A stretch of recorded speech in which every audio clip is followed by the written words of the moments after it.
Veja no ICL Notícias, segunda edição. Futuro incerto na Síria. Líderes ocidentais celebram queda de Bashar al-Assad, mas enxergam riscos em novo regime. Derrota para Tarcísio. Luiz Roberto Barroso, presidente do STF, determina a obrigatoriedade de uso de câmeras por policiais militares de São Paulo.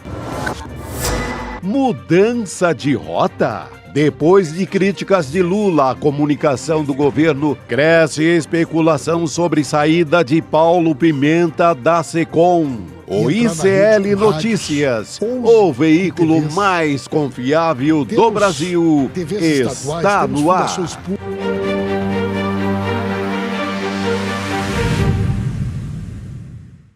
Olá, boa noite. Seja muito bem-vindo, seja muito bem-vindo. ICL Notícias, segunda edição no ar, ao vivaço nessa segunda-feira, comecinho de semana, final de ano, dia 9 de dezembro de 2024.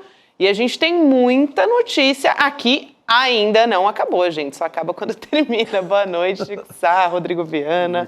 Vai demorar. Tem Natal ainda. Calma, Gabi. Hoje a formação tá completa, hein, gente? O time tá completo. E tem um elemento surpresa ainda aqui. Nossa. Presencial, mais tarde. Craque de bola, hein? Tá comemorando o título até agora. Daqui a pouco ela vem aí. Já deu spoiler, então. Dei spoiler. Já. Quem pegou, pegou. É isso. A referência. A gente tem muita coisa para tratar. A nossa abertura aí falou novamente, né, da situação que a gente tem no Oriente Médio agora, depois da queda do Bashar al-Assad. Uma bandeira, até Rodrigo vai explicar, oficial na Síria, né? Aliás, uma bandeira diferente da oficial. Agora, talvez já seja uma virada de regime oficial. e tem uma virada de bandeira aí. Uma virada de regime. Também a gente vai falar sobre essa situação de violência, né, no estado de São Paulo e também como isso se aplica para falar de Brasil, no aspecto da violência. Tem sido uma pauta e a gente acaba misturando um pouco de tudo, né? Porque envolve Tarcísio, que é um candidato da direita para 2026. Então, tudo isso está em jogo aí nessa semana, Rodrigo. E a troca no comando da comunicação. Daqui a pouquinho vão dedicar um tempo especial a isso. A possibilidade, o Lula deixou claro, né, na fala dele na última sexta-feira, no evento do PT, que não está satisfeito com a comunicação, então foi um sinal, lido como um sinal, claro, de troca na Secom, Chico. Lula tem razão, né? O governo é bom e a comunicação não tem dado conta disso, não tem pautado em lugar nenhum. Deu agora uma volta pelo Nordeste e tem muita aquela conversa de calçada, de mercado, que eu andei muito, você não vê, você não sente que o governo tem pautado nada. Nada, né? Nada. Ou é uma fala de Lula que alguém lembra e fala, ninguém... aquele assunto do governo, não, o governo, o PIB vai crescer, Lula melhorou isso, fez um acordo lá com os homens de fora, com o Mercosul, olha só, nada. Nada. Não vai nada, não pauta em um minuto a sociedade. Nós vamos falar já sobre isso, inclusive com a presença da Heloísa Vilela, né? No ICL Notícias primeira edição, onde eu estive hoje, também falamos bastante. Já se fala até num nome para a Secom, mas daqui a pouco a gente entra nesse ponto. Eu queria começar com o secretário de Segurança Pública de São Paulo, Gabi. Vamos nessa, até porque tem decisão até do Supremo Tribunal hoje. Exatamente, é a nossa chamada de hoje, né? O ministro Barroso obrigando realmente São Paulo a usar as câmeras nos... Modelo de gravação automática, né? Automático. Que é ininterrupto, Rodrigo. Porque aqui em São Paulo os caras estão trucando, né? Ligam, desligam, então... Isso, o Supremo Tribunal Federal está impondo uma regra. Então é o seguinte, o Supremo manda e o Tarcísio vai ter que obedecer e está com o secretário de Segurança na Berlinda. Mas vamos falar rapidinho sobre o perfil. Quem é esse Guilherme Derrite, hein? As pessoas falam, um policial militar. E né, um policial que foi inclusive expulso da tropa por matar demais. Mas olha o que saiu hoje, Chico. Ele é chegado num jatinho, viu? Os voos secretos de Derrite, matéria especial da revista Piauí, de João Batista Júnior e Arthur Menescal, inclusive fotos feitas pela própria Piauí. O Derrite para lá e para cá, viajando em jatinho de empresário. Rapaz, é Bahia, interior de São Paulo. Sicília, gosta de empreitar. Voa muito, rapaz, voa muito. Então o título da matéria é Os voos secretos de Derrite, Mas eu acho que podia ser chamado assim, As Aventuras de um PM Playboy.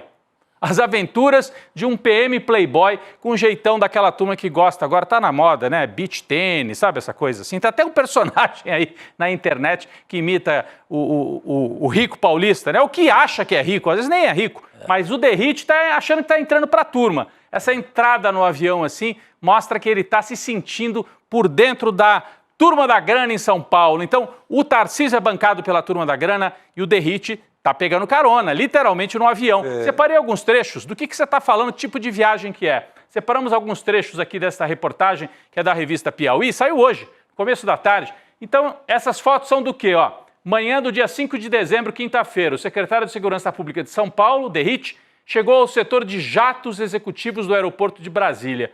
9h20 da manhã, ele vestia calça social, camisa azul claro, sapatênis, e estava acompanhado do seu ajudante de ordens, o major Henrique Urbano. Estava acompanhado também do deputado Maurício Neves, do PP, o partido Lira, e do empresário José Romano Neto, o Zeca, e até de um membro do governo Lula, que estava pegando carona ali junto. O clima era de descontração. Neves usava camiseta, bermuda e tal, como se pode ver aqui nas fotos. Então, ele pegando carona. De quem que era o avião? Vamos para a página seguinte, que vai explicar Rodrigo, aqui. Alguns diriam que o maior crime seria o uso de sapatênis. O sapatênis, exatamente. Embarcando A aeronave que Derrite usou é um jato Bombardier Global 5000. Tem 16 lugares e custa cerca de 50 milhões de dólares. Pertence a duas empresas de amigos de Derrite. G5K Participações, cujo dono é Sérgio Comolatti, e Farm Empreendimentos, de propriedade de Zeca Romano. São homens de negócios. Comolatti tem um conglomerado de empresas, além de ser dono do Terraço Itália, famoso ponto turístico de São Paulo. Então, ele estava embarcando o Derrite no avião desses dois personagens da alta burguesia paulista, né? Tá bem entrosado já com a turma.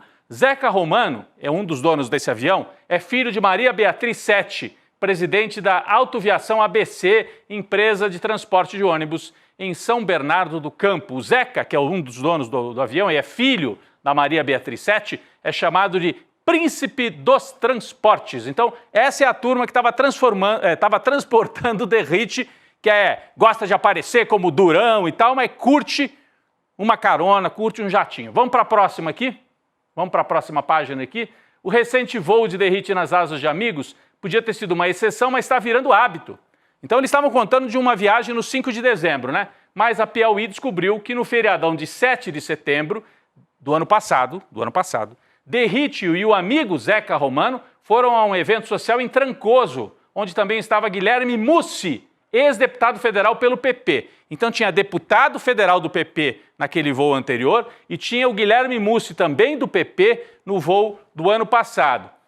Derrite viajou até lá, mas é certo que voltou para São Paulo a bordo de um outro avião, o Cessna Citation, que é propriedade do Mussi. Então ele gosta de deputado rico, ou empresário. A turma do PP, progressistas. O jato e tal, com capacidade de 9 passageiros, pousou no Campo de Marte. Então, isso aqui é só para mostrar que ele é um habitué, vai para lá e para cá. Então, foi de Brasília para São Paulo, de São Paulo para Trancoso, e tem uma viagem, a próxima aqui, para Sicília, para Itália, uma festona lá, ó. Eles têm se cruzado com frequência. Entre 10 e 13 de outubro, Derrite tirou uma licença do cargo para empreender uma viagem à Itália a fim de tratar de assuntos de interesse particular. Era o aniversário de 40 anos do Derrite, que ele comemorou, sabe aonde? Em Taormina, na Sicília. Chique demais, hein, Chico? Nossa, muito chique. Também havia outras 3 festas naquele dia. O casamento de uma irmã do Zeca Romano. O Zeca Romano, pelo visto, é o parça, manda, né, na parada. É o parça do Derrite.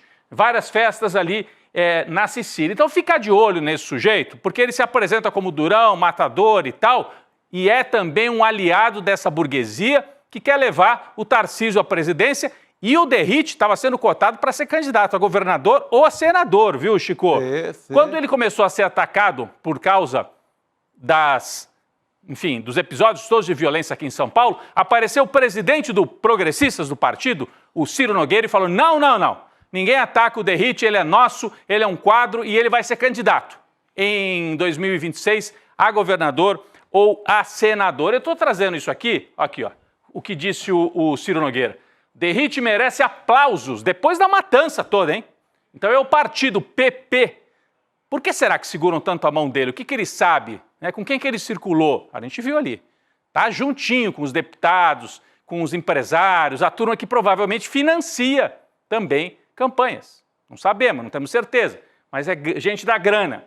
Então o Ciro dizia, merece aplauso e será nosso candidato ao governo de São Paulo ou ao Senado. Vamos ver se ele se mantém. Essa candidatura ao Senado é para valer, viu? Essa é, né? Em bastidores do PP, na política de São Paulo, é dado como certo o caminho dele e havia uma possibilidade de governo do Estado no caso do Tarcísio não disputar, mas eu acho mais difícil. Mas ao Senado é para valer, é projeto político. Não, interessante que tem quando você falou na Sicília, eu lembrei de uma série que se passa em hotéis muito luxuosos, a White Lotus. Mas ele foi nesse hotel? Ele foi nesse hotel. Ele foi nesse hotel. Nossa, Chico. É White Lotus. É demais. Que é uma série incrível, maravilhosa, recomendo. Mas são assim, o Hotel da Sicília é um negócio que você fica babando ali vendo a série. Então, o Derrite estava no cenário de White Lotus. Então, é o PM Playboy. Matança com hotel de luxo, uma mistura que acho que a elite brasileira gosta bastante, né? Adora. É tiro, bang bang e hotel de luxo. E jatinho. É uma beleza. E financiamento privado, e mistura de grana privada para as campanhas públicas. Mas é bem lembrado. Outro dia eu vi um vídeo, ele numa festaça também, em Maresias. Não está na matéria porque não tinha avião, é aí pertinho. Mas era também numa baita festa, ele cantando ali no palco. Era a festa de algum político importante. Não, acho que está citado no finalzinho dessa matéria. Também. Acho que é o último trecho aqui, pessoal, que a gente não tinha mostrado ainda. Fala dessa festança aqui que o Chico está dizendo. Se der para recuperar ainda, aqui, ó. Derrite partiu para a praia de Maresias, no litoral norte de São Paulo. Foi celebrar o aniversário do deputado Maurício Neves. Tá. E aí o cantor latino entoava a música Conquista, de Claudinho e Bochecha, e saudou o secretário que estava na pista de dança. Bora, Derrite! É isso aí. Já tá em... É matança e mamata. Matança e mamata, matança e White Lotus o estilo do Derrite. A gente está fazendo. Né? Uma coisa assim, rolê aleatório. Daqueles, hein? Como é que é festa estranha com gente esquisita? Né? Olha só, esse é o tipo. Olha o relojão e tal. Mas está mantido pelo Tarcísio. Mexe em tudo, mas não mexe com ele. Então, eu acho que ele tem uma ligação. Não é só que... Depois de ler tudo isso, saber dessas viagens, não é só a questão ideológica. Não é só porque ele representa o bolsonarismo com essa coisa de matar. É também, provavelmente, pelas articulações empresariais que ele traz junto. Tem sustentação na elite, grana, na burguesia paulistana. É isso aí. Então, ficar de olho nesse sujeito. E em 2026, 2 senadores, né, em São Paulo, no Brasil inteiro, né, nós vamos eleger 2 senadores. Então, a chapa, um dos nomes pode ser esse sujeito. Agora ele está meio na berlinda, né, e tinha até uma coletiva para hoje, não sei se foi mantida, por causa dos casos. E alguns desses casos e essas viagens ocorreram naquele período em que tinham matado o sujeito ali na porta do aeroporto. Então ele estava viajando em jatinho particular, talvez para evitar, né, passar no aeroporto de Cumbica, onde foi morto pelo um informante da polícia. Bom, esse aqui é o primeiro tema que eu ia trazer. Rapidinho, voltar para o tema internacional, Gabi, porque nós vamos falar mais de violência e tal, mas eu queria só registrar essa matéria, importante matéria da Piauí, que está de olho no sujeito. Percebeu que é um personagem para a gente prestar atenção. É uma espécie de perfil, né, que a revista... Foi um perfil. Foi um perfil importante, porque ele está aí, é o braço direito do Tarcísio em São Paulo, né?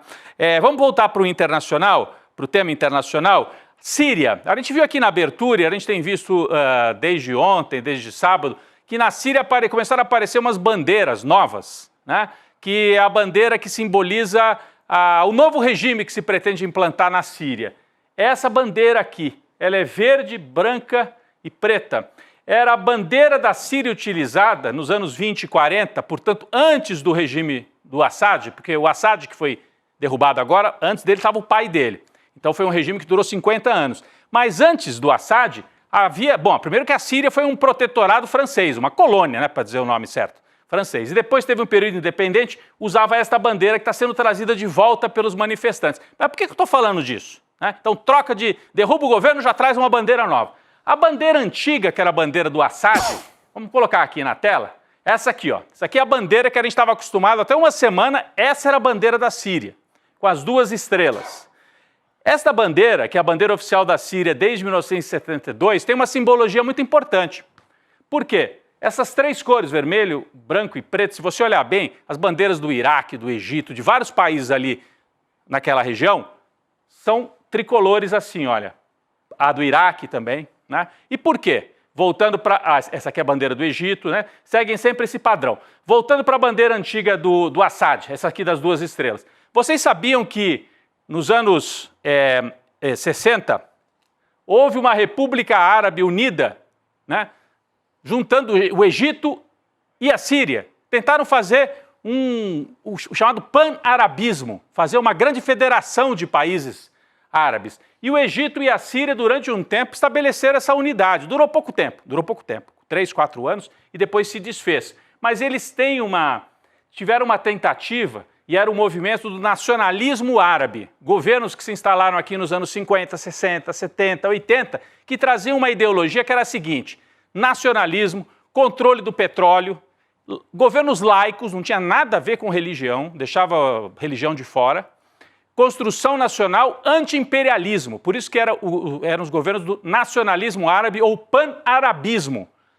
O Nasser, né, que presidiu o Egito, era um dos principais líderes desse movimento. Outro líder, o Gaddafi, da Líbia, vocês lembram? O Gaddafi foi derrubado, foi morto após aquela rebelião incentivada pelo Ocidente. Ele coordenava um governo, era o ditador Gaddafi, mas a Líbia era um país com um certo nível de desenvolvimento, com independência nacional e projeto nacional, e laico, né? Então, Gaddafi na Líbia, o Nasser no Egito, o Saddam Hussein no Iraque. O Saddam Hussein no Iraque era desse mesmo movimento. Olha aqui as cores, ó. As mesmas cores. Então, era um movimento só que veio dos anos 50, 60, 70, 80.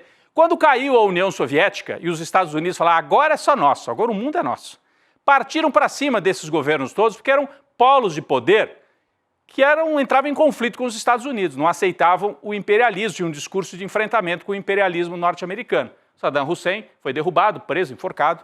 Então, Gaddafi derrubado, Saddam Hussein derrubado e enforcado, né? O último elo desta cadeia, que é histórica no mundo árabe, era justamente a família Assad. Então, a derrubada do Assad é o ponto final nesse movimento, que era um movimento importante, um movimento de resistência não religiosa, de resistência com projeto nacional, projeto econômico, controle do petróleo. Tudo isso foi ruindo. Começou com as primaveras árabes ali, né? Aquela movimentação, democracia, que bom, né? Que bom que vai ter democracia. Democracia é coisa nenhuma, era para derrubar governos que desafiavam, em parte, os Estados Unidos. E assim foram derrubando. Gaddafi, Saddam Hussein, o Egito teve troca de governo, mas não foi tão dramático como em outros lugares, né? Acabou se mantendo. E o Assad foi o único que não caiu dessa turma toda, e não caiu porque a Rússia apoiava, né? Eu quis trazer a bandeira porque a bandeira da Síria, a bandeira que agora foi abolida, era um resquício dessa história. Então, a gente prestar atenção que na derrubada do Assad tem também essa história. Observar como o panarabismo, o nacionalismo árabe tem um ponto final, né? Pelo menos esse estilo, né, que vinha lá dos anos 50, 60, 70. Daqui a pouco a gente pode falar mais sobre isso, mas eu, quando vi a bandeira assim, achei que era importante trazer esta história toda e colocar numa perspectiva, né, numa perspectiva mais histórica, de médio prazo. A queda do Assad, fim de uma ditadura, gente, é muito mais do que isso, né? É muito mais do que isso. É a derrubada do último elo desse projeto de poder que desafiava o Ocidente e que tinha o apoio agora no finalzinho da Rússia, né? Tinha o apoio da Rússia e assim que o Assad se mantinha. Quando a Rússia não foi capaz de oferecer apoio para o Assad, caiu e agora vamos ver o que vai acontecer. Daqui a pouco a gente tem a presença, né, do professor Guilherme Casarões para ajudar a analisar o que vai acontecer nesta Síria, que já não é essa. Então sai essa bandeira e vem a bandeira com aquela faixinha verde em cima, aqui, ó. Essa é a Síria. É uma Síria colonizada? Porque, inclusive, retoma a bandeira de um período em que a Síria era protetorado francês? Ou é uma Síria sem um governo centralizado? O que vai acontecer na Síria? Facções em guerra? A Líbia até agora é um país desorganizado depois que caiu o Gaddafi. Então vamos esperar, daqui a pouco o professor Casarões vem ajudar a gente a entender tudo isso. Gabi, era só assim um início aqui que eu queria trazer para a gente conversar um pouco. Excelente, Muito bom. professor Guilherme Casarões, que é da FGV. Entendi de absolutamente tudo, né? Ele é cientista político também, especialista em política externa, extrema-direita, então ele vai nos ajudar. Ele se conhece, tô riscado. Daqui a pouco ele vem aqui conversar com a gente. Tem também, Rodrigo, hoje é segunda-feira, viu? E sabe o que isso significa? O quê? Chico Pinheiro Entrevista. Daqui a pouquinho. Daqui a pouquinho, depois do nosso programa, você acompanha a entrevista com o José Genuíno, político, ex-deputado federal, ex-presidente nacional do PT, que fez uma leitura sobre esse momento que a gente está vivendo, uma leitura política e, assim, uma entrevista imperdível, de fato, com o Chico Pinheiro a partir das 7h30 da noite. E também dá para entrar, você que ainda não entrou no grupo de WhatsApp do Chico Pinheiro Entrevista, tem o icl.com.br/grupo do Chico, para você poder receber as mensagens antes, os spoilers de entrevista, tudo isso você pode ter acesso nesse grupo. Então fica a dica aí para você, hein, gente, para receber spoiler antes. E a gente conta aqui no ICL Notícias, segunda edição também. Você fica aqui no link e acompanha daqui a pouquinho. Vamos chamar o nosso quarto elemento? Agora sim. Quarto elemento é bom. Nosso quarto elemento. É que Tinha um desenho animado que falava isso. Boa noite. O Rodrigo Viana, ele deu a informação, que ele falou que ela está comemorando até agora. Mas como não comemorar? O botafoguense, que tanto sofreu durante tantos anos, tem que comemorar. Então, é bom que a gente fala disso no começo, porque tem muito assunto difícil. Todo dia é uma taça agora. Todo dia é uma taça, né? Não para mais. A gente tá até ficando acostumado já, viu? Mas é bom que a gente vê o sorriso de Heloísa. Merece. Eu não vi a minha família, mas vamos lá, que hoje tem muita coisa pra gente Vamos, porque você tem aqui informação para trazer pra gente. A gente vai falar da comunicação do governo. A gente adiantou até isso na abertura do programa. Mas o presidente Lula participou de um seminário do PT na última sexta-feira. E lá ele fez críticas à área da comunicação. Por isso que isso está sendo assunto aqui. Foi assunto no ICL Notícias, primeira edição também. E se ganhou mais força a especulação de que o ministro Paulo Pimenta, da Secom, pode acabar sendo substituído, né? Deixar o posto lá na Secom para o publicitário Sidônio Palmeira. Ele fez a campanha do Lula em 2022 e é um conhecido de longa data, né? Do presidente Lula e do PT também. Vamos ver o que disse o presidente Lula a respeito disso? A gente montou aqui uma aspa do presidente Lula durante esse seminário do PT. Ele falou o seguinte: há um erro no governo na questão da comunicação e eu sou obrigado a fazer as correções necessárias para que a gente não reclame de que a gente não está se comunicando bem. Então, assim... É bem direto, né? É algo que a gente já vinha conversando, né? A imprensa já vem falando sobre isso.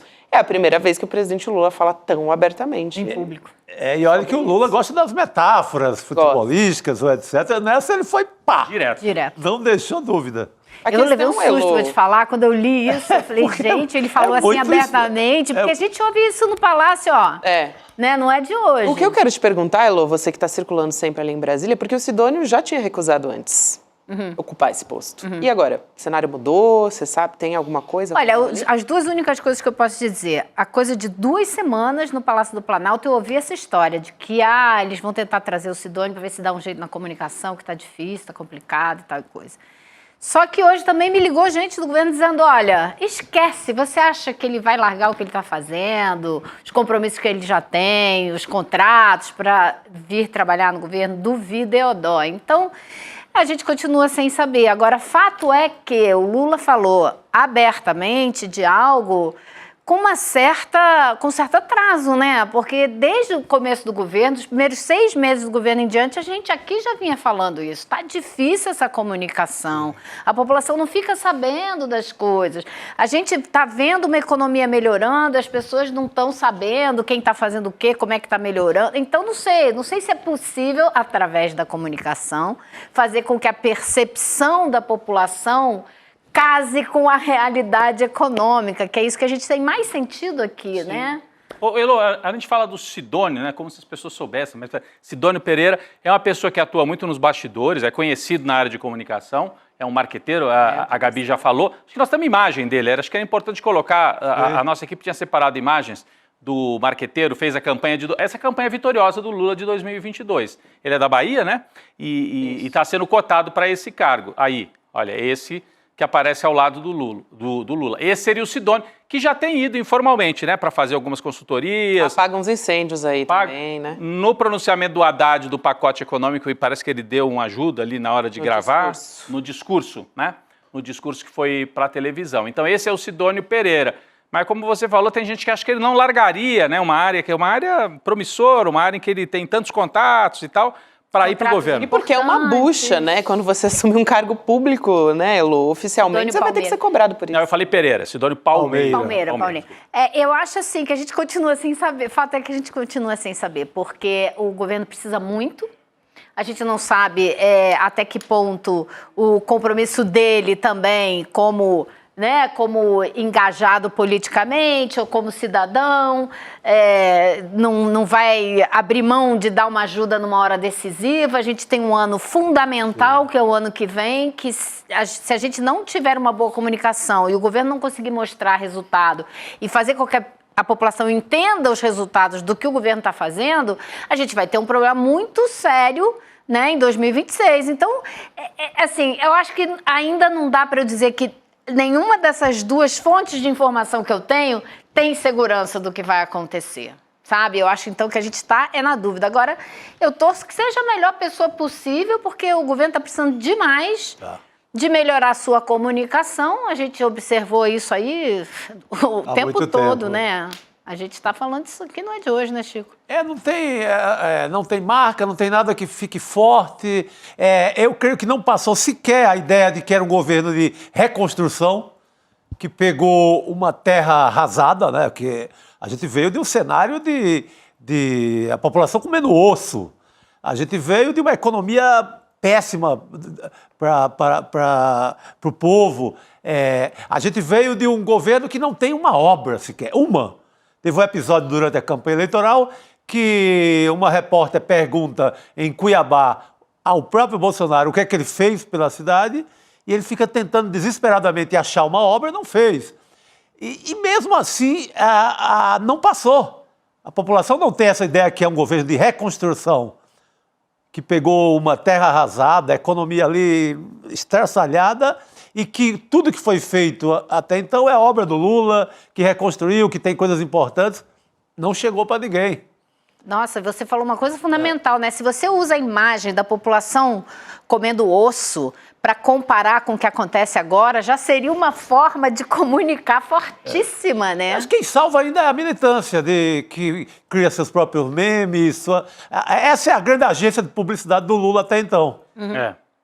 Que é um grupo gigante, claro, que vai ali, que está fora de qualquer política de comunicação oficial, mas fica ali no dia a dia, não deixa, porque acha que é uma tremenda injustiça. Como é que esse governo não consegue comunicar nada? Ô Chico, eu acho, Gabi, que tem várias camadas também, Elô, nessa história da comunicação, porque muita gente tende a olhar assim, o PT é um partido que envelheceu e não sabe lidar com as redes sociais, ou a esquerda até, não é nem só o PT, a esquerda não consegue lidar com as redes. Mas no caso do governo, não é só melhorar e precisa melhorar a comunicação nas redes, é também como usar a comunicação tradicional. Porque se a gente lembra que no México, o López Obrador, presidente mexicano, que terminou com 80% de aprovação, a candidata dele se acabou de se eleger e tomou posse, a Cláudia Sheinbaum, ele não é propriamente um inovador de rede social. Ele fazia todo dia, ou algumas vezes por semana, conversas coletivas com a imprensa e falava direto para o público, usava muito rádio. Então, como é que o Lula poderia se comunicar melhor, usando as redes, mas também usando os meios de comunicação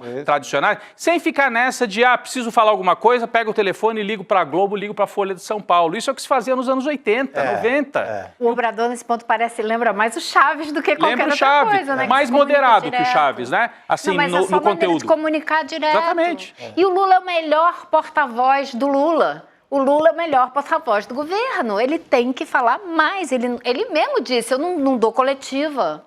E aí, no começo do governo, tentou fazer através do Marcos Uchoa, que foi o repórter, ótimo repórter. Ótimo repórter. Mas era meio engessado aquilo lá, né? Era sentado numa mesa, só conversando com um repórter. Eu não sei, o López Obrador era sentado numa mesa, pessoas falavam, faziam pergunta, ele falava do jeito dele. Não era não era fingindo uma produção de estúdio, sabe? precisa encontrar uma forma, porque o Lula é o grande comunicador. Mas não deu para construir nada melhor? Usa o Lula desde agora, não pode esperar 2026 só, né? Então, também acho que tem que encontrar a forma que seja confortável, mais próxima do Lula. O Lula tem que ser o Lula. Sim. Né? Não pode engessar o Lula. Acho que, de certa maneira, o fato do Bolsonaro fazer aquela live também acabou inspirando o governo a querer fazer algo parecido, porque funcionava. Para ele funcionava, aí funcionava mesmo.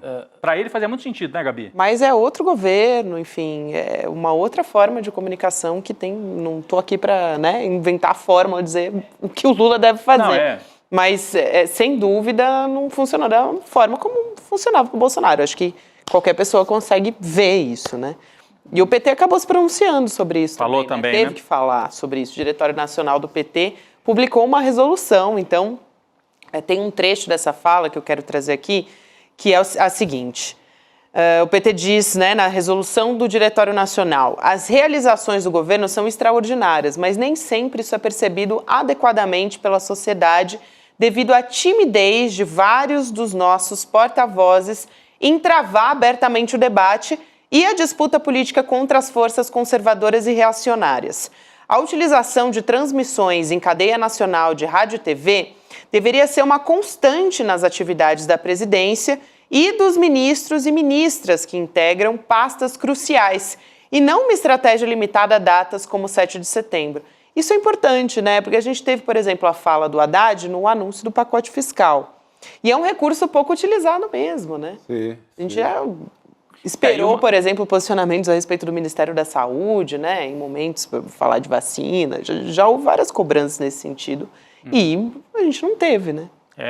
Eu fico pensando também, assim, não é só importante comunicar o que foi feito e as entregas que já foram realizadas, mas é muito importante, ainda mais nesse ano, comunicar o que o governo quer fazer e o Congresso não deixa. Claro. Por exemplo, quem ganha menos, paga menos, quem ganha mais, paga mais. Isso é uma bandeira maravilhosa que a população inteira pode entender. Exatamente. Que é a isenção do imposto de renda para quem ganha até 5 mil, né? Explicar isso para a população. Não está explicado. Não está explicado. Explicando nada. E isso poderia ser a grande bandeira do governo Lula 3. Né? Até 5 mil isentar. Mas vai tirar o dinheiro da onde? Vai cobrar do de cima. Tem que explicar isso. Cara, é o resumo da chave da discussão ideológica, política. É por aí, não tem. Para mim é um chavão, é uma frase perfeita, a campanha está pronta.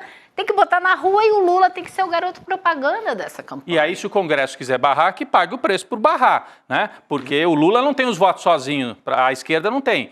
Mas eu duvido que se tiver uma campanha bem feita, construída com amplitude, que o Congresso vai ficar contra, porque depois a turma vai lembrar em 2026, né? Vai pegar mal para o deputado que não acompanhar aquela votação. E isso o governo não tem feito. Essa comunicação que é muito política nesse sentido. E você traz a população para o seu lado e encurrala o Congresso em alguns momentos. Precisa, de vez em quando. Não é você gerar animosidade permanente. Não é de confronto, não é de confronto, mas se você informa a população, você naturalmente vai politizar a história e a população vai ver que é o governo que está embarreirando a votação. Tá embarreirando. O Congresso está embarreirando. E uma campanha, uma promessa de campanha, gente. Sim. Sabe, se não defender isso com unhas e dentes, o que mais? É que o pessoal está comentando aqui também, né? Enfim, o pessoal está muito engajado com essa pauta aqui. O Marco Chagas disse: o Lula comunica muito bem em palanque. Tem um discurso de palanque, assim, muito leve e tal. É verdade, né? Sim. Ele comunica em palanque como ninguém, né? Toda vez. Ele se comunica muito facilmente, né? Tem uma linguagem muito acessível. Teve um momento muito bom, que é aquele momento do rádio, Lula na era do rádio. Isso. Que o Lula viaja, fala a Rádio Verdes Mares, a Verdinha lá no Ceará, fala na Rádio Clube do Piauí, fala na Rádio Meio Norte do Piauí, vai a Minas, fala noutra rádio, Espírito Santo, ele faz uma rodada e ele fala aos comunicadores regionais, de grande audiência, e fala de uma maneira muito simples e clara tudo que está acontecendo. Aquele momento, o Lula sobe em popularidade. Aquele foi o momento em que o Pimenta saiu da SECOM, foi lá para o Rio Grande do Sul, e a SECOM ficou com o Laércio, que era o número 2, e que o Laércio tinha, Laércio Portela, se não me engano, que ele tinha a experiência do governo do Franklin. Quando o Franklin foi SECOM, o Franklin Martins adotou exatamente essa estratégia. Furar o bloqueio de Globo, UOL e outras coisas com a mídia regional. Sim. E ele adotou essa estratégia, mas durou 1 mês, 2 meses no máximo, parou. E parou. Por que parou, né? Todo dia era assunto aqui pra gente, lembra? Lembra, Porque sempre claro. tinha uma frase legal, alguma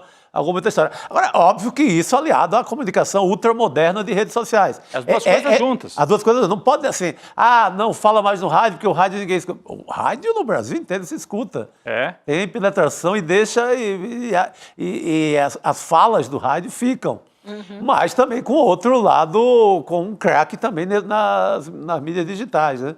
Exatamente. Então tem que fazer tudo ao mesmo tempo. Precisa de alguém que entenda tecnicamente e trace uma estratégia, né? Não dá para ser no improviso. Tá muito no improviso. Não, tá. Tem que ser com uma estratégia, com começo, meio e fim. 2025, o foco é esse, por exemplo. Nós estamos falando aqui, a gente não é assessor, não é nada, mas pode ser esse dos 5 mil, isenção. É esse o foco. Como é que vai fazer? Falar na rádio, falar na TV, usar as redes sociais. Enfim, tem que ter um começo, meio e fim. O fato, Rodrigo, é que a gente sente, não sei se vocês percebem assim, mas a sensação que a gente tem é que tem sido até aqui uma política de comunicação reativa e não propositiva. Sim. Né? Correndo atrás do prejuízo sempre, não propondo as pautas e jogando, né, os projetos para diante. Então, vamos ver. Gente, vamos trazer outros assuntos aqui também. Eu sei que essa, assim, o nosso chat está completamente O chat quer assim. discutir mais isso, né? Com certeza, a gente vai voltar a falar disso também. Fica uma gente, sensação porque, de um fato, pouco... só vejo número bom na economia, só vejo fatos assim de Brasília que poderiam estar sendo bem comunicados, poderiam repercutir na Reconstrução imagem dos do Lula. programas sociais, né? Minha Casa Minha Vida. Todos os programas foram abandonados, destruídos. A recuperação da cultura. Tem tanta coisa para falar, né? E não. Isso aí. Então a gente vai voltar a esse assunto também. Eu quero lembrar que ontem a gente teve a exibição de um documentário que foi Utopia Tropical, do Noam Chomsky no Cinema Série, porque foi dia de Noam Chomsky ontem, né? Então é um filme bastante didático sobre a vida dele e também do próprio Noam Chomsky, né? Ele traz a visão dele, conversando ali com o Celso Amorim, um diplomata brasileiro. Para quem é assinante do ICL, eu tenho uma notícia para você primeiro. Então, além do documentário na íntegra, hoje a gente vai disponibilizar mais um conteúdo extra desse documentário, que é uma entrevista completa, a entrevista completa, né, com o Celso Amorim, com trechos que não entraram nesse filme. Então, se você assistiu, né, e ficou interessado e quer ouvir mais, essa é uma oportunidade para quem também não viu, né, para quem quer ver pela primeira vez, acho que vale a pena. Então, entrando para o ICL agora, você que ainda não é assinante, você garante presentes, né, que a nossa equipe preparou aqui para você. Então, vamos lá, vamos trazer o que espera quem assinar a partir do nosso link cl.com.br. O livro Como Parar o Relógio do Juízo Final, que é do Noam Chomsky.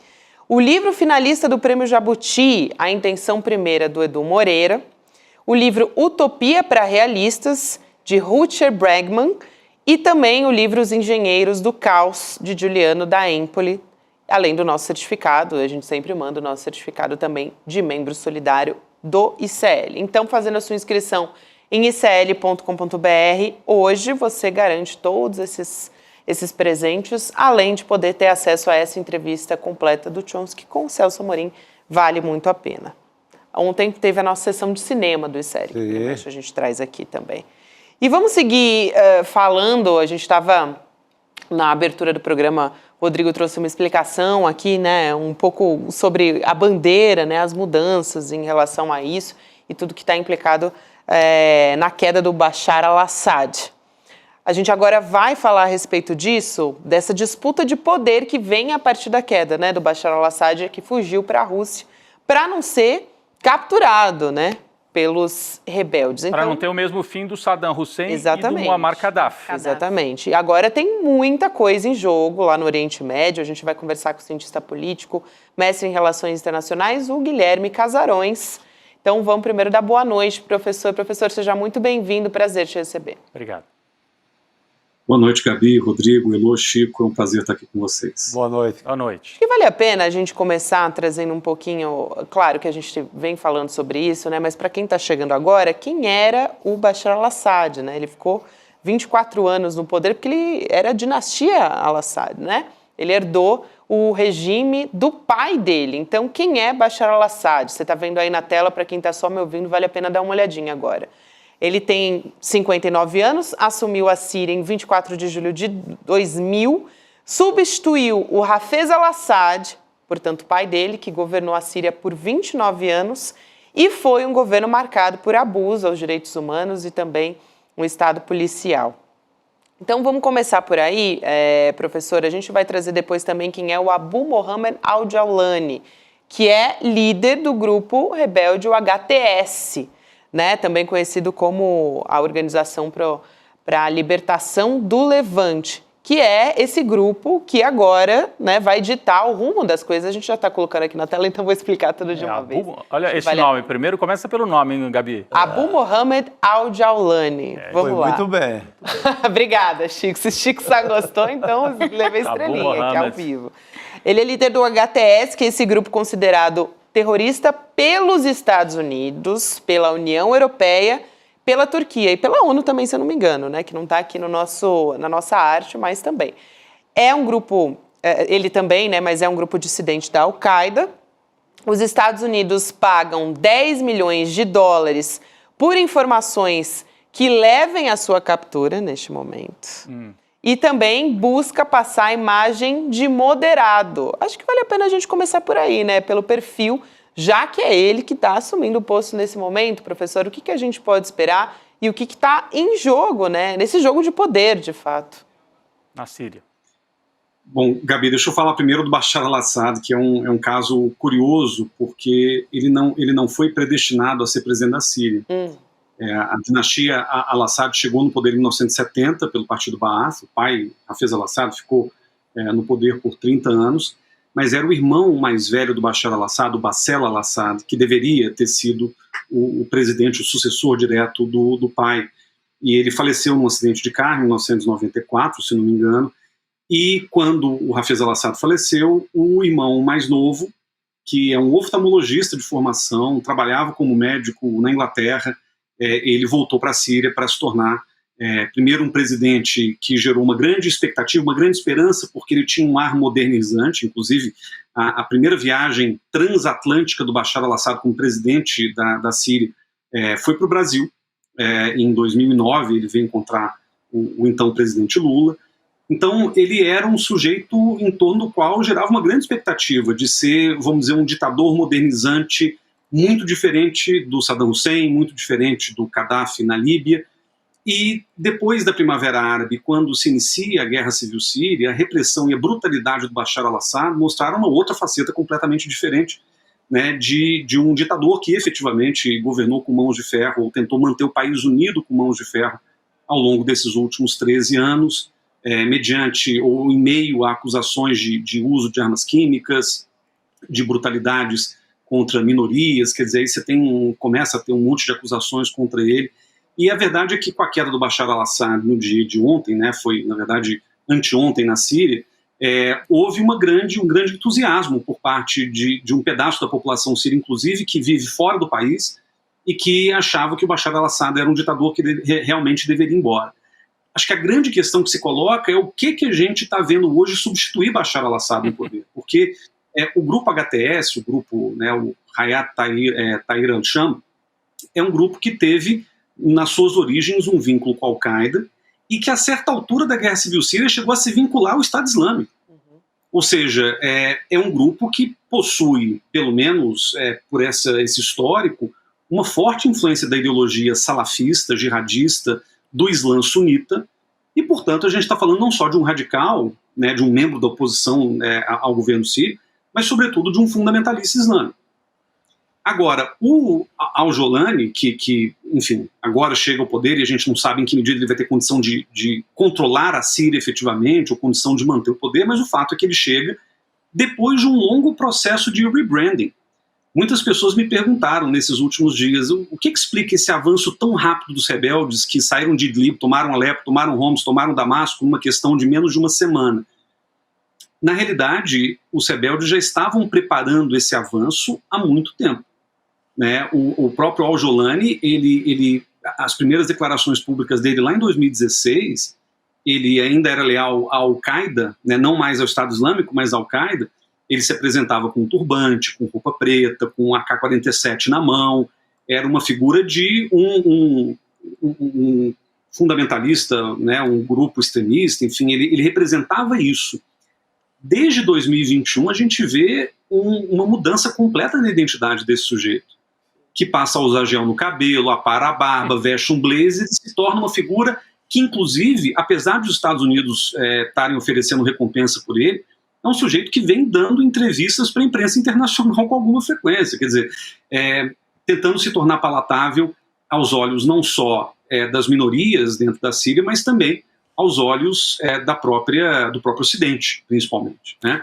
Então é uma figura que a gente não consegue interpretar de maneira muito clara. Pode ser, inclusive isso tem dividido analistas nesses últimos dias, pode ser um golpe de marketing, um sujeito que tentou limpar a sua imagem para tentar expandir com alguma legitimidade para frente do regime, tentar tomar o regime na Síria, mas pode ser que ele tenha aí alguma expectativa de fazer uma reconciliação nacional. Ainda não sabemos, e assim, eu pessoalmente, tendo acompanhado o Oriente Médio há mais de 20 anos como acadêmico, eu sou muito pessimista com relação ao que uma figura como essa pode trazer para a Síria. Se o Bashar al-Assad, que vem de uma dinastia cinquentenária, não conseguiu manter o país organizado e minimamente estruturado, um grupo como esse dificilmente vai conseguir reconquistar a soberania da Síria, né, nos próximos tempos. Esse é um risco que a gente tem que contabilizar e a gente tem que incluir na nossa conta.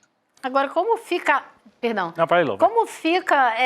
Bashar al-Assad não conseguiu manter o país unificado também por conta da situação geopolítica, de outras forças externas que também tinham interesse que ele não continuasse, né? O que eu gostaria de entender agora, como que estão essas forças? Como elas estão olhando para a Síria? Qual é o tipo de influência que elas querem ter sobre esse novo futuro país? O Eloy, é só pedir para colocar o mapa da região para ajudar nessa pergunta que você fez. O professor, né? O mapa, por favor, pessoal. O entorno da Síria. Isso, o entorno da Síria, o Irã, porque a Síria era um país governado por um alauíta, né, mais próximo dos xiitas, né, e agora cai para o lado dos sunitas, parece. Mas esse é só um dos aspectos, professor. Está aí o mapa, o Irã, a Síria, a Turquia um pouco ao norte, o Iraque, Israel, né? Como é que, assim, para responder a Heloísa, diante desse mapa da geopolítica ali da região? Gente, esse mapa é super útil e eu sempre penso o conflito civil da Síria em 3 camadas.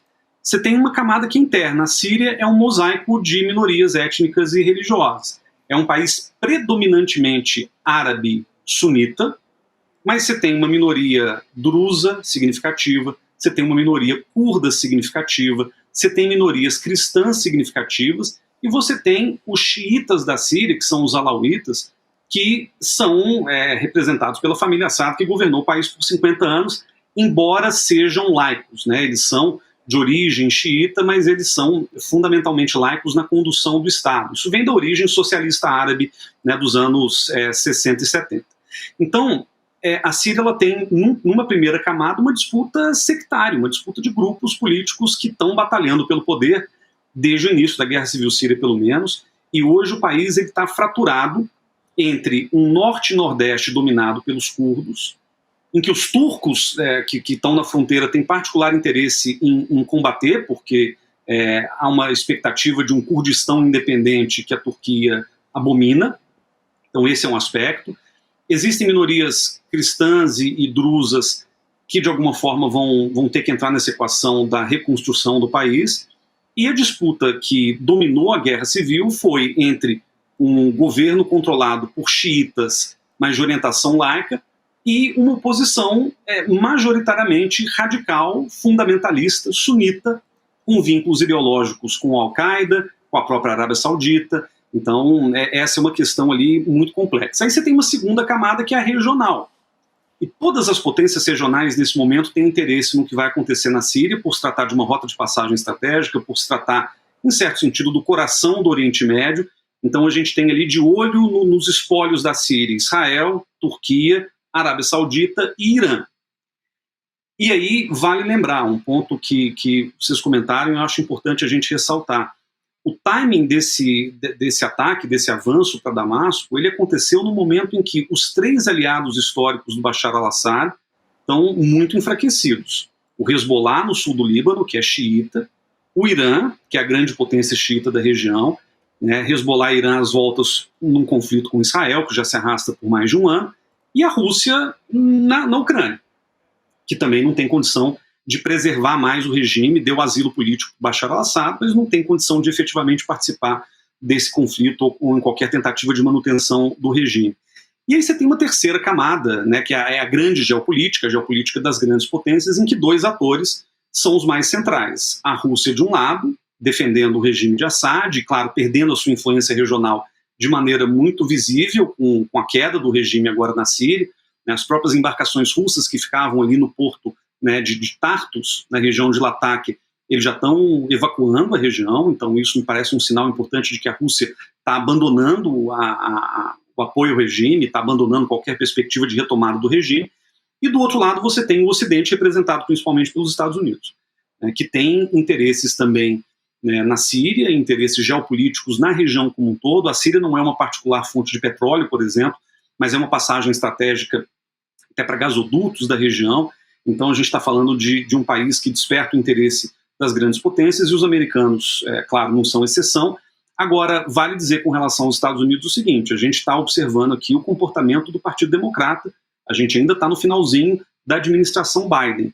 Os Estados Unidos têm bombardeado a Síria, posições do Estado Islâmico ali no centro do país ainda até hoje. Barack Obama bombardeou a Síria por anos a fio durante a Guerra Civil. Um governo Trump provavelmente será um pouco diferente, ele não deve se envolver de maneira tão direta, e é bem possível que ele terceirize para os seus aliados regionais, Egito e Israel, e sobretudo a Arábia Saudita, né, uma influência mais direta sobre o futuro do país. E, de novo, a gente não sabe exatamente para onde ele vai, mas existe uma perspectiva muito grave de o país virar uma Líbia ou um Iraque completamente fraturado, fragmentado, sem condição de se organizar. A gente espera que esse grupo que está agora assumindo o poder, ou uma coalizão de forças nacionais dentro da Síria, consiga reerguer o país, mas é muito improvável, dadas essas camadas geopolíticas que a gente tem incidindo diretamente sobre o conflito. Esse aspecto é muito interessante porque os Estados Unidos lançaram, né, ataques aéreos contra o território sírio, também Israel, justamente nesse vácuo, vamos dizer assim, né, que foi ocasionado pela queda aí do Bashar al-Assad.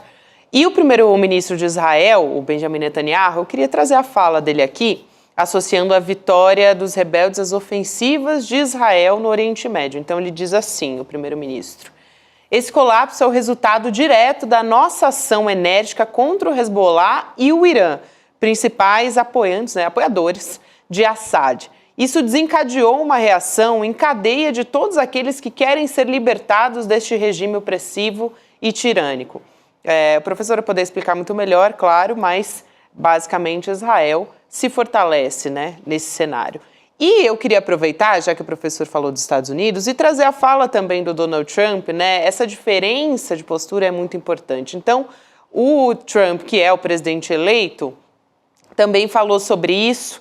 Ele disse o seguinte: o Assad se foi, ele fugiu do seu país, sua protetora, a Rússia, liderada pelo Vladimir Putin, não estava mais interessada em protegê-lo. Não havia mais razão para os russos colocarem a Síria em primeiro lugar. Perderam o interesse por causa da Ucrânia. Já o Joe Biden, né, o presidente, ele tratou de uma outra forma. Ele disse o seguinte: até que enfim o regime do Assad acabou. Esse é um momento de riscos e incertezas.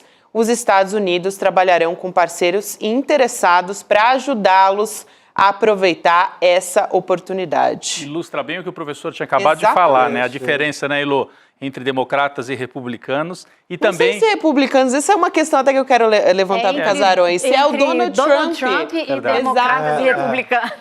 Isso, né, Lu? Exato. E o Netanyahu cantando vitória, claro, nesse momento, né? Ele prometeu: vou redesenhar o mapa do Oriente Médio, e aí está colhendo, parece uma vitória realmente, né? Mas acho que o professor tem que falar sobre isso. Não, isso é gravíssimo, na verdade. O Estado de Israel, a própria imprensa israelense recentemente divulgou que Israel pode ter ajudado os rebeldes nesse avanço, né, seja fornecendo armas ou logística, quer dizer, contribuindo de alguma forma, com georreferenciamento, qualquer coisa. A gente não sabe ainda, a gente não tem materialidade para provar o envolvimento de Israel, mas é muito interessante a gente perceber que, né, a derrubada do regime é a derrubada também e o enfraquecimento dos principais inimigos de Israel no momento, que é o Hezbollah e o Irã, e, de certa maneira, esse avanço dos rebeldes permite também que Israel consolide o seu controle pleno da região das colinas de Golã, que foram anexadas, foram ocupadas, na verdade, por Israel em 67, na Guerra dos 6 Dias, e foram anexadas oficialmente em 2019, com o apoio do governo norte-americano, inclusive, né, contrariando as resoluções do Conselho de Segurança da ONU, a região de Golã, que é extremamente estratégica na fronteira entre Israel e Síria. Então, de alguma maneira, a expansão rebelde atende a interesses estratégicos de Israel. Não há como se comprovar o envolvimento direto, mas alguma ajuda a própria imprensa israelense noticiou que houve.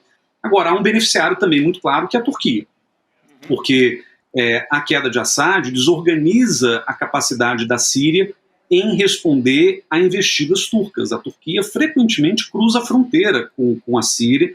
Já há regiões fronteiriças entre a Turquia e a Síria que estão ocupadas de fato pela Turquia, e é um combate aí já de longa data entre curdos sírios e as tropas turcas, que tende a se intensificar. Agora, lembrando que os curdos da Síria, desde o início da Guerra Civil, eles têm recebido muito apoio norte-americano, porque eles eram um grande ponto ali de resistência, né, contra o Estado Islâmico. Que emaranhado. Então pode ser que a Turquia também não consiga mais avançar, dependendo do interesse dos Estados Unidos em si, né, envolver e proteger os curdos da região. Lembrando que os americanos também apoiam o Kurdistão iraquiano, e a Turquia está com raiva disso tudo, porque o grande movimento separatista acontece na Turquia, em que os curdos representam 20% da população, ou mais ou menos 15 milhões de habitantes. Chico, quer perguntar também? Não, eu queria só uma curiosidade, professor. O Brasil retirou o embaixador de Damasco e ficou na moita ali, nada falou Itamaraty até agora sobre essa questão. A posição deve ser essa, neutralidade, ficar nisso? O Brasil lançou uma nota oficial no sábado. Eu não vi, em que se dizia, orientando as brasileiras a deixar o país. Nesse tom, né? Não desse... Uhum. Porque como o Brasil ele pode, nesse momento, se eximir de ter uma opinião geopolítica muito clara, mas ele não pode deixar de ajudar os cidadãos brasileiros que porventura estejam na Síria. Então a nota ela foi mais no sentido, foi de condenação do tipo, olha, condenamos toda a violência que está acontecendo na Síria, repudiamos atos terroristas e atos de violência, exortamos uma solução para o conflito que respeite a integridade territorial da Síria. Quer dizer, é uma nota muito alinhada com o discurso oficial diplomático brasileiro para absolutamente todos os outros quadros de conflito que a gente tem, mas o importante dela era dar um telefone lá da embaixada ou de algum consulado próximo para que os brasileiros possam requisitar ajuda caso seja necessário. É uma questão de repatriação, mas o governo brasileiro nesse momento não tem exatamente muito o que dizer. A posição brasileira está clara desde o início da Guerra Civil. Qualquer solução para a Síria deve passar pelos sírios. Tem que ser uma solução vinda de dentro e nunca imposta de fora para dentro. A gente não pode cogitar, o Brasil pelo menos, uma mudança de regime, que era o que os Estados Unidos e o Ocidente queriam, né, no começo da Guerra Civil, né, tentar passar uma resolução que o Brasil se absteve em 2011 para intervir na Síria. E claro que o governo brasileiro foi contra naquele momento e continua sendo contra isso. Então, a posição do Brasil é muito fácil de entender, e é correta, né, na medida em que o Brasil não tem exatamente uma grande implicação no conflito da Síria, e não tem que, nesse momento, ter uma posição muito clara.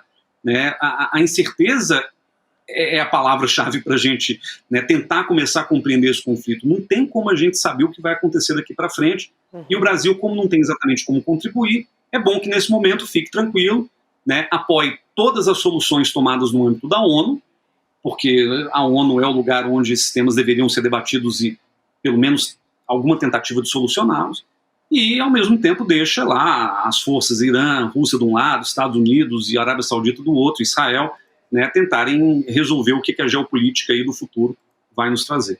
Muito bem. Professor, quero agradecer imensamente a sua presença aqui. Olha, falo por todos aqui da nossa equipe que certamente foi uma das melhores entrevistas que a gente ouviu sobre esse assunto. Foi muito esclarecedora. Saímos entendendo mais um pouco da parada toda. Eu gostei daquele começo com as camadas, várias camadas da explicação. Muito bom. Obrigada, professor. Um prazer te receber.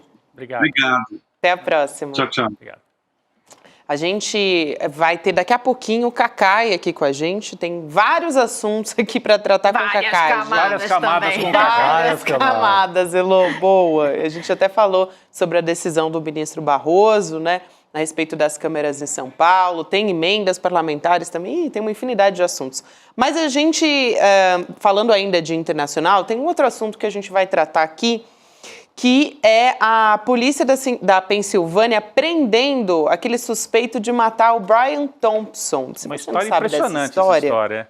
É bem interessante, o Rodrigo.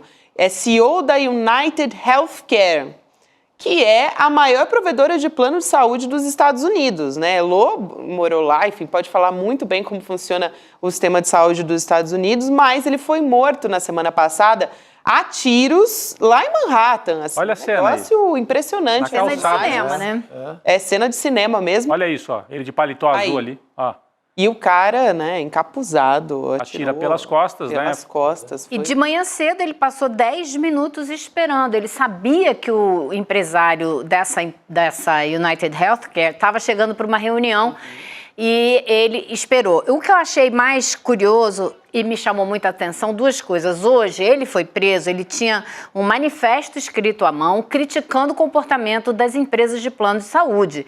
Que, para quem não sabe, nos Estados Unidos, o motivo número 1 de falência pessoal, de você quebrar e a sua família ficar na falência, é com a conta dos planos de saúde. Na Covid isso foi muito forte, né, Lu? Isso é sempre. E muita gente, tem um estudo da Harvard que mostra que mais de 35 mil pessoas morrem esperando a liberação dos tratamentos que as empresas se recusam a liberar. Então você paga e na hora que você precisa você não tem. E esse rapaz foi preso, quando foi preso hoje, então ele tinha esse manifesto, mas assim que houve o assassinato, o New York Times entrou nas redes sociais para ver a resposta da população. Isso foi realmente chocante. Se você tinha 80 mil comentários num Facebook, mais de 60 mil eram, de alguma maneira, se solidarizando com o assassino. Pessoas dizendo assim, sinto muito, minhas condolências não estão na rede. Que é quando você vai tentar pegar um médico e, não, a empresa de plano de saúde não deixa, porque esse aí não faz parte da rede. Eu vi até uma enfermeira dizendo, eu vendo o que as pessoas passam, como elas morrem sem plano de saúde, não poderia jamais me solidarizar com essa... Então foi assim... Levantou uma ira da população dos Estados Unidos porque tocou num problema central da vida da população, que não tem o seguro. E na hora que eu comecei a ver esses comentários, a primeira coisa que me veio na cabeça foi a cena final daquele primeiro filme do Coringa. Aquela explosão de violência desorientada, né? Sim, é um ódio sem canal para ser levado e ser produtivo, porque as pessoas não estão mais aguentando. Então, assim, trouxe... E ele tem um detalhe, as balas que ele usou, elas tinham 3, cada uma tinha uma palavra escrita, que é deny, são três palavras que fazem parte do título de um livro, de um advogado que escreveu justamente, o Jay Feinman, que escreveu um livro para explicar o que as empresas de plano de saúde fazem e o que você pode fazer para se defender. Ele é um especialista em direito do consumidor e fala justamente do absurdo que é o tratamento que as empresas de plano de saúde dão para a população, como elas negam o serviço, e o cara escreveu nas cápsulas das balas as 3 palavras do título desse livro aí, Delay, Deny, Defend. Ou seja, alguém muito bem informado sobre tudo o que acontece com serviço de saúde privado nos Estados Unidos. Esse rapaz tem 26 anos. E ele se formou nas melhores escolas. Ele fez mestrado. Ele é um cara super considerado. Ele foi um dos melhores alunos da turma. Luigi Mangione é o nome dele. É um crime, vamos dizer, político, a gente pode dizer de alguma maneira assim? Com certeza. Mas assim, de rebelião. É que normalmente a gente associa um crime político a alvos governamentais. Nesse caso é um alvo do poder, mas do poder econômico, né? Do poder das grandes redes de assistência de saúde, mas não deixa ele ter uma conotação fortemente política. É chocante, né? Ele atira pelas costas, ninguém está achando que é... Ele sai lentamente para conferir se o cara morreu mesmo, ele sai... Ele dá mais tiros ali mais próximo. Para ter certeza que ele morreu. Certeza, É um crime político, sim. Atravessa a rua e se manda ali. Que conseguiu, se tinha objetivo ou não, trazer à tona mobilizou, né, a população. O depoimento da população americana e a sua insatisfação óbvia com o fato de o tratamento de saúde não ser um direito, né, e ser usado para o lucro e não para o cuidado com a população. Então é isso que esse livro fala muito, como as empresas colocam o lucro na frente do cuidado e a população fica à mercê. E a vítima era um CEO, né, o principal executivo da maior empresa de assistência. Empresa que no ano passado faturou, eu até anotei isso aqui, ela faturou 281 bilhões de dólares. Caramba. E esse CEO ganhou no ano passado 10 milhões de dólares num ano, gente. Então você veja que a ira da população não é descabida e não é sem propósito. É um dos problemas chaves dos Estados Unidos. E do Brasil também. A questão dos planos de saúde aqui. Tem o SUS, né? Tem o SUS, mas... Mas a relação com os planos, perdão, é exatamente isso. Que é revoltante, né? É revoltante. Quem paga plano de saúde, sabe. Uma classe média que paga o plano de saúde... E na hora que vai usar, não pode, tem que pedir autorização, não pode. Sobe em 25% às vezes. A inflação da área de saúde é diferente da inflação, então, e ele sobe 25%. Isso é para ter acesso, sim, ao plano de saúde mais básico possível. E o que a gente espera agora? Lula vai indicar o Vadir Damus. O Vadir Damus para a Agência Nacional de Saúde. A gente espera que ele dê um bom combate a esses abusos dessas empresas. O que é muito difícil, né? Porque uma gente muito poderosa no Brasil é a gente que você está ali morrendo no hospital e decide se uma coisinha a mais numa cirurgia pode ou não pode. É exatamente o vídeo que eu vi, Chico. Você falou exatamente o vídeo que eu acabei de ver. A mulher falando assim... Você acha que o empresário pode decidir quanto tempo uma anestesia tem que durar numa operação? Porque já tem empresa de seguro nos Estados Unidos dizendo o seguinte, essa operação aqui são tantas horas de anestesia. Se passar, você é que paga o excedente. Olha que absurdo. Mas é chocante e acho que assim, eu queria... A nossa comunidade certamente está aqui acompanhando esse debate, que eu vejo assim, a classe média no Brasil que paga plano de saúde, muita gente, né, usa o SUS também, mas é um problema, não é tão dramático como os Estados Unidos, né? Porque lá acho que não tem opção, né, Elô? Você não tem para onde correr, né? Ou é plano de saúde ou não é nada, né? A não ser que você seja muito pobre, aí você entra no Obamacare ou nos programas do governo, mas assim, sua faixa salarial tem que ser muito baixa. Então a classe média não foi beneficiada pelo Obamacare, que foi aquele programa de saúde que o Obama fez, que foi muito falado e tal. Não serve para ela. Ela continuou dependendo dos planos de saúde. Terminou na bala. Mas é dramático aqui no Brasil também, né? Você tem que ficar... Eu agora acabei de mudar. Você fica... passa de um plano para outro. Você fica mudando. Outro vem com um aumento absurdo. Do dia para a noite vira 5 mil. Aí você tem que voltar para o outro plano. Ou pega essa nova opção agora de não ter... De pagar um pouco a cada consulta. É uma desgraça, né? Com participação. É uma desgraça. É uma roubalheira. Praticamente todos os planos agora é uma roubalheira com participação. E é uma luta. Tenta reclamar. Você... decide a tua vida ali na cama do hospital. Exatamente, exatamente. Eu aposto que vai aparecer um monte de comentário aí, porque todo mundo tem uma história para contar. O que a minha mãe, com quase 90 anos, teve que brigar pro cuidado da minha irmã, né? Minha irmã tinha uma doença terminal, então ela precisava de cuidados, assim, alimentação parenteral. Eles recusavam, gente. Eles recusavam a alimentação, ela tinha que brigar o tempo inteiro. No meio do tratamento. É isso. Eu acho fundamental a gente levantar esse debate aqui, também olhar para a nossa realidade. E eu quero trazer um outro assunto aqui. Cacai vai chegar para conversar com a gente, porque a gente tem falado, assim, na semana passada, talvez o tema principal tenha sido a violência em São Paulo, no Brasil, e principalmente olhando, né, para a política do Tarcísio de Freitas e também do Guilherme Derrite, que é o secretário de Segurança de São Paulo. Hoje, importante decisão do presidente do Supremo Tribunal Federal, Luiz Roberto Barroso, a respeito das câmeras corporais nas fardas dos policiais militares aqui em São Paulo. Ele determinou hoje que é obrigatório esse uso durante as operações. E isso quer dizer que as câmeras vão funcionar em período integral, né? Elas não vão ser acionadas em alguns momentos. Isso é importante. E o Barroso estava atendendo essa decisão. Aconteceu no âmbito de pedido da Defensoria Pública e justamente acompanhado dessa determinação de gravar sem interrupção das imagens nas operações. Agora, vamos entrar nesse debate aqui com o Cacai? Eu, particularmente, achei importante, né? Porque o uso, a gente já tem estatísticas, né? Dados mostrando o quanto gravar as operações policiais diminui a letalidade policial. Sim. Agora, tem alguns especialistas trazendo no debate que o Supremo Tribunal está legislando demais, né? Então, enfim, vamos ouvir o Cacai a respeito disso. Vou dar boa noite para o Cacai. E já aproveito, Cacai, para te perguntar, essa decisão você considera que é correta ou o STF está legislando demais, como dizem esses especialistas? Boa noite, mais uma vez. Boa noite, Gabi. Boa noite a todos. Alegria estar aqui mais uma vez com vocês. Olha, o Poder Judiciário é um poder inerte, um poder que só age quando provocado.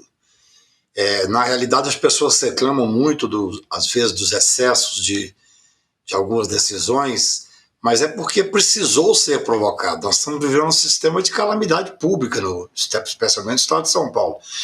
Houve um aumento de 98% da letalidade, especificamente em relação aos policiais, especialmente a Polícia Militar no estado de São Paulo. Essa semana mesmo eu escrevi um artigo, eles não estão nem aí, até fazendo uma menção àquela famosa frase do governador do estado de São Paulo, quando houve uma chacina e alguém disse que ia levá-lo aonde, ele disse, eu não estou nem aí, pode levar para onde quiser. Então acho que veio em muito boa hora essa decisão do Barroso.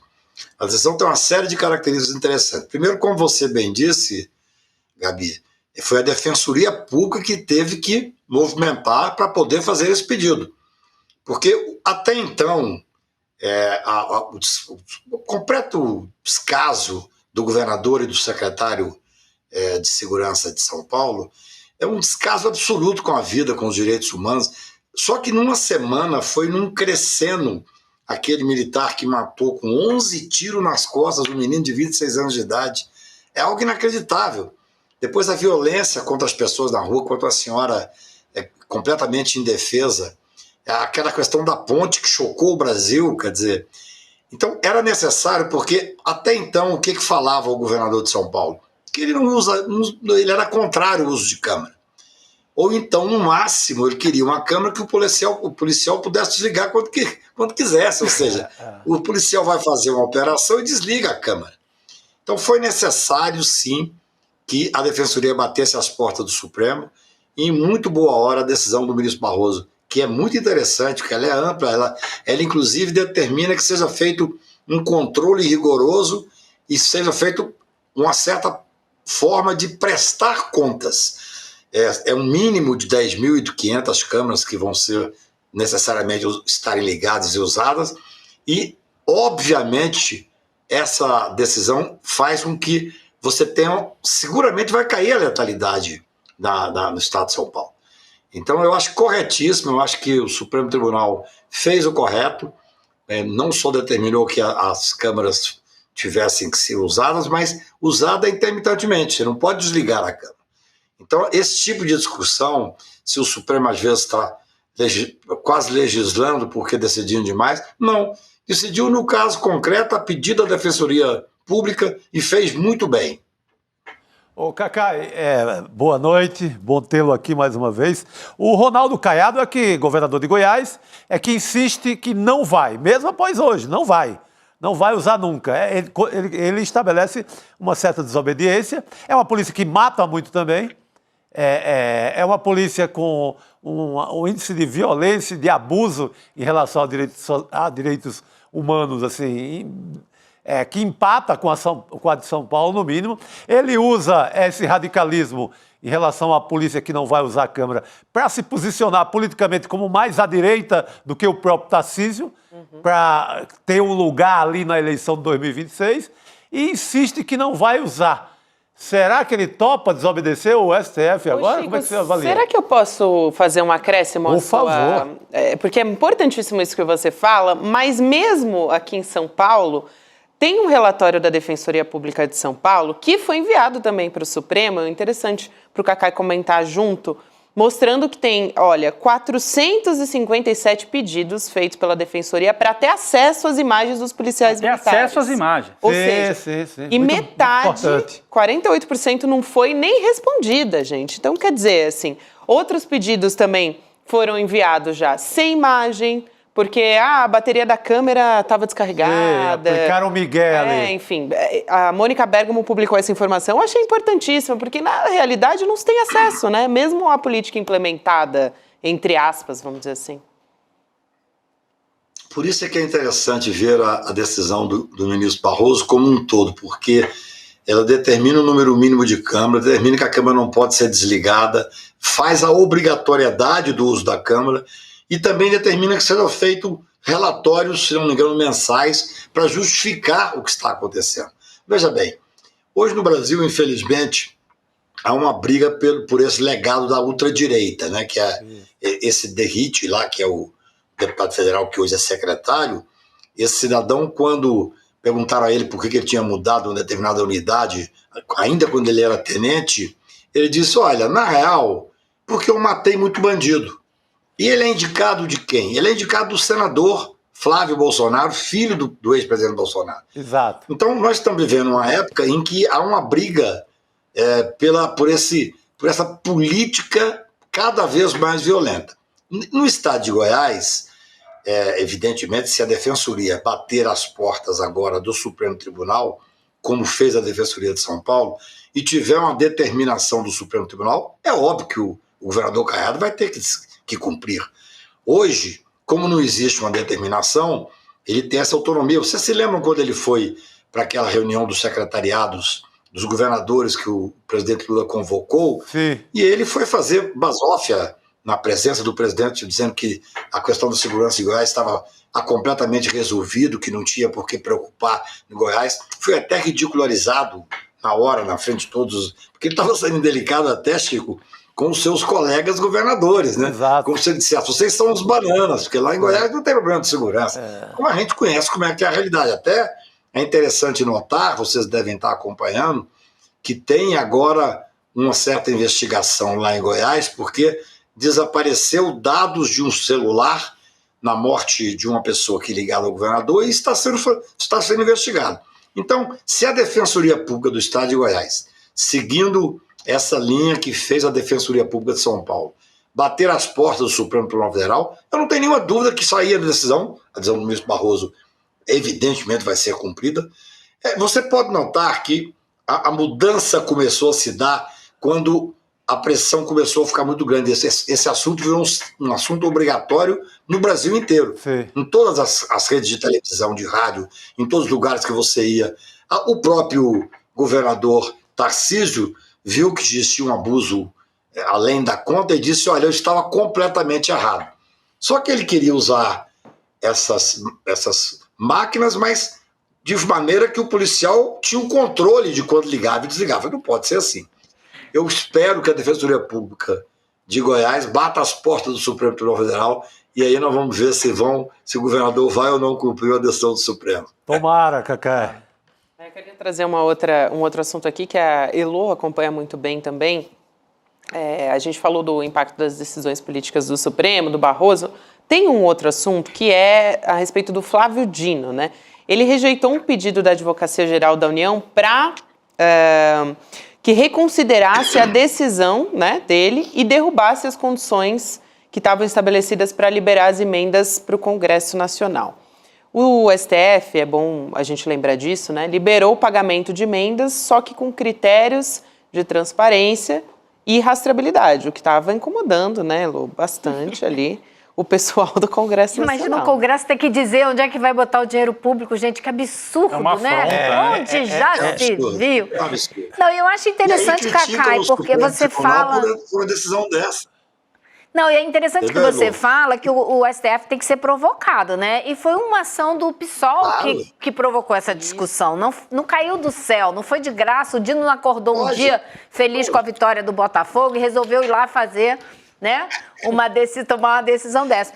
E aí, o que eu achei curioso foi que claro, o Congresso quicando de raiva, tentando chantagear o governo de que não vai votar a reforma tributária, não vai votar o que precisa votar, enquanto o dinheiro não aparecer. E a AGU foi lá e pediu ao Dino para reconsiderar. E o Dino disse, não vou reconsiderar. Ao que me parece, aí eu queria te ouvir, é que a única coisa que o Dino fez foi colocar essa situação dentro da Constituição. Nada além disso. Essa foi a resposta dele, né? Foi muito interessante, porque se você for ler o que ele escreve, ele não só não reconsidera, como ele fala assim, não, eu poderia até fazer qualquer flexibilização, desde que dentro daquilo que está previsto na Constituição.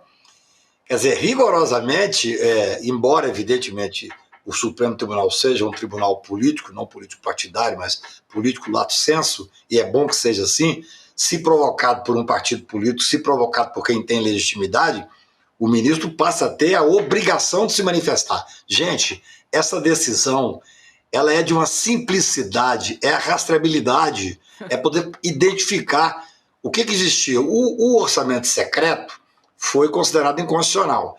Eles queriam que não fosse secreto, mas que não pudesse ser identificado. Isso é secreto, ora essa. Então, a decisão está corretíssima.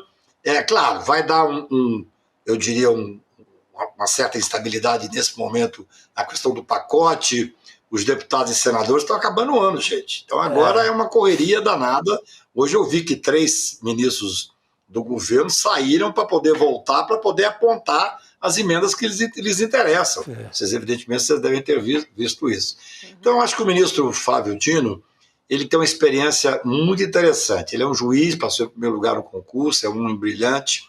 Ele foi governador, acho que 2 vezes, foi deputado federal e foi ministro da Justiça. Então, eu entendo que ele tem... Foi eleito senador.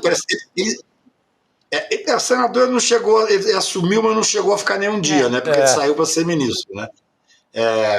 E é muito interessante notar que ele conhece profundamente como é que se está dentro do Congresso Nacional. Sim. É muito bom, por isso é que eu acho interessante a maneira que é escolhido os ministros do Supremo. Claro, ele tem que ter uma notória saber jurídica, que é óbvio que o Flávio tem, ele passou em primeiro lugar no concurso para juiz e tal, mas ele sabe o que está mexendo. Claro. Veja bem, eu acho que foi a Gabi que falou, o que se pede ali? Pede apenas que possa ter a rastreabilidade e a identificação. Gente, é dinheiro público. Então você foge da questão do orçamento secreto, mas também você não quer ser identificado. É uma vergonha, está corretíssimo, ministro Flávio Dino. Ô Cacai, rapidamente, o que você acha da avaliação de alguns, e aí eu estou falando do novo presidente da OAB de São Paulo, né? O advogado criminalista Leonardo Sica foi eleito para a OAB de São Paulo e está fazendo críticas à atuação do Supremo. A gente acabou de trazer 2 exemplos aqui de decisões do Supremo que, no meu entendimento, jogam para o lado da civilização, né? Tem um aspecto civilizatório, o lado das emendas e essa questão das câmeras policiais. Mas o presidente da OAB de São Paulo, numa entrevista ao Estadão, disse que o ativismo judicial está se tornando um risco, né? E se refere especificamente à atuação, indiretamente, mas ele não citou, mas estava claro que era isso, a atuação do Alexandre de Moraes. Isso tá ocorrendo? Esse debate começa a ganhar corpo, assim, colocar algum limite ao Supremo, ao Alexandre de Moraes? Isso é muito grave. O que você achou disso? Se você conseguir responder assim com alguma rapidez, que a nossa chefia aqui diz que o nosso tempo está se esgotando, mas eu acho um debate fundamental. E um presidente da OAB de São Paulo traz isso, né? Importantíssimo. Eu me preocupei muitíssimo com essa entrevista, porque na realidade ele está dizendo que pode haver nulidade nos processos de 8 de janeiro. Sim. Faz uma comparação completamente infeliz com a Lava Jato, não tem nenhuma relação. O Supremo Tribunal, na sua maioria plenária, a sua unanimidade, entendeu que é o supremo lugar certo de julgar o caso de 8 de janeiro. Na verdade, você pegou bem. Essa entrevista está na verdade, tentando fragilizar as decisões do Supremo no caso da tentativa de golpe. Uhum. Eu achei muito infeliz a entrevista.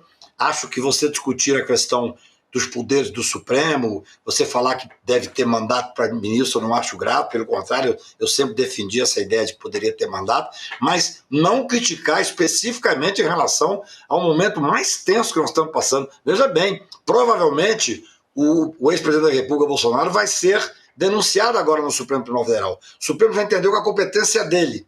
Os crimes estão evidenciados, é só ler o relatório. Eu tive a pachorra de ler 884 páginas. A OAB, através de uma seccional forte, começar a criticar na hora de julgar o Bolsonaro é de uma infelicidade extrema.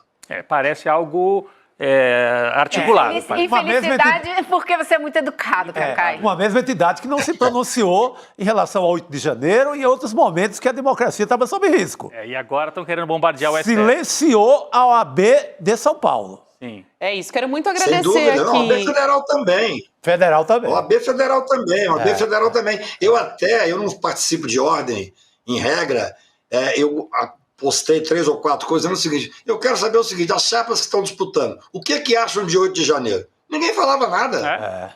Eu colocava isso no grupo Prerrogativas, era um silêncio ensurdecedor. Total. Entendeu? Por exemplo, vocês estão disputando a OAB nos estados, eu quero saber qual é a proposta de vocês. Não, a proposta é não pagar anuidade, a proposta é cuidar do advogado recém-formado. É importante? Claro que é importante.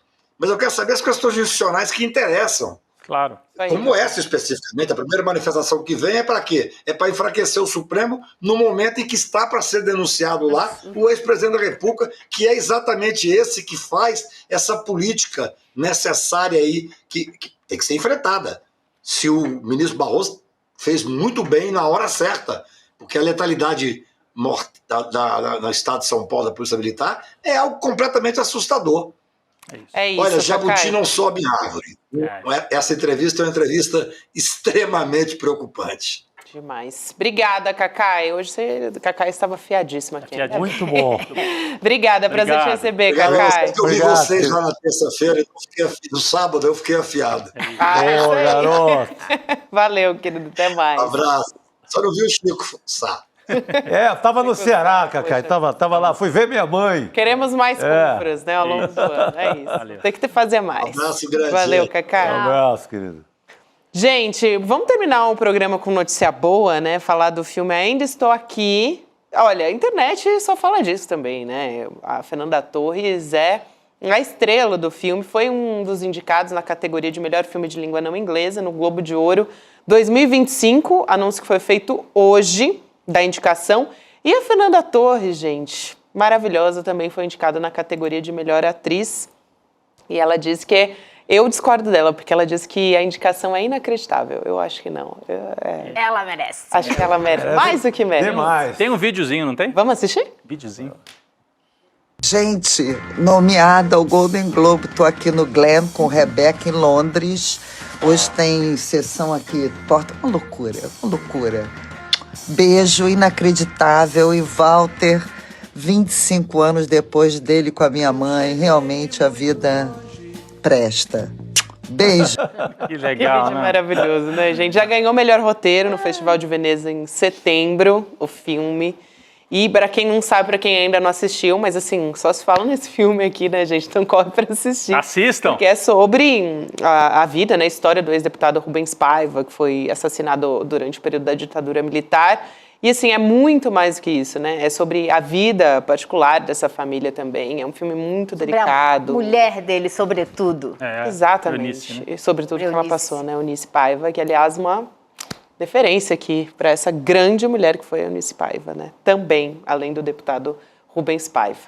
Eu fiquei assim radiante, né, gente? Nossa, então vamos eu também. terminar. Eu Bora, tô até Fernanda. emocionada de falar.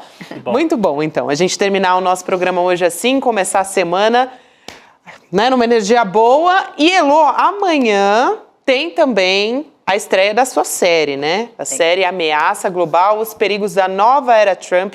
Tá chegando por aqui essa nova série original do ICL. Elô, se você puder falar em um tweet pra gente. Uma tentativa de explicar e entender o que vem por aí e o que é que a extrema-direita está fazendo, como que ela está se estruturando, o que está por trás, a ideologia que a sustenta, essa extrema-direita perigosíssima que a gente está vendo crescer no mundo. Vamos dar uma olhadinha no trailer? Bora lá.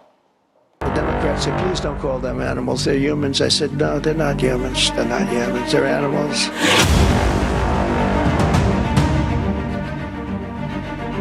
They're eating the dogs, the people that came in. They're eating the cats. They're eating the pets of the people that live there. Most of the people in this room voted for a wall. I will get it built. worried about anything in particular? Our women's rights. Climate change is one of the greatest con jobs ever because global warming didn't work.